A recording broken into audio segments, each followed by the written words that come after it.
can survive in the darkest place on earth and still lose your soul to comfort. Pergamum wasn't just another city. It was Satan's headquarters. Imagine living where evil didn't hide in the shadows, but sat enthroned in broad daylight. Pagan temples dominated the skyline. The massive altar to Zeus loomed over the city like a throne. Emperor worship wasn't optional. It was the cost of doing business, of staying safe, of belonging. And right in the middle of this spiritual war zone stood a small community of believers who refused to bow. They held firm when it cost them everything. When Antipas, one of their own, was executed for refusing to deny Christ, they didn't scatter. They didn't recant. They carried his witness as proof that some things are worth dying for. But here's where the story becomes uncomfortably familiar. They survived persecution. They survived threats. They survived public execution. What they didn't survive was slow compromise. The subtle shift. The reasonable accommodation.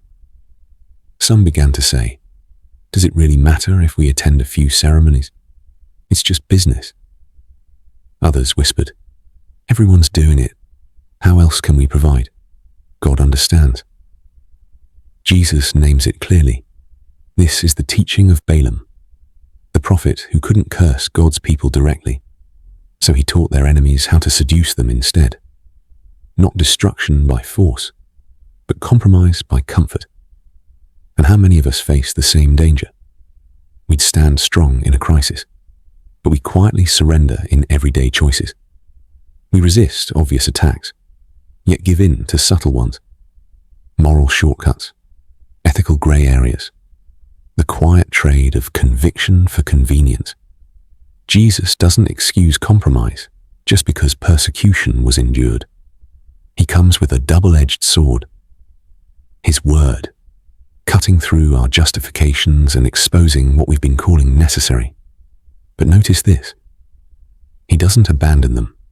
He calls them to repent, to return, to be restored. And to those who overcome, not just persecution, but compromise, he promises hidden manna, sustenance the world can't see and can't provide, a white stone, a new name, an identity not shaped by culture, but by Christ. Pergamum's challenge is still ours. Can we live in Babylon without becoming Babylonian? Can we stand firm when faith is costly and when compromise is comfortable? The throne of Satan isn't just a place. It's any moment truth is exchanged for belonging. Choose the hidden manna over the public feast. Your new name is waiting, but only if you refuse the old ones the world wants to give you.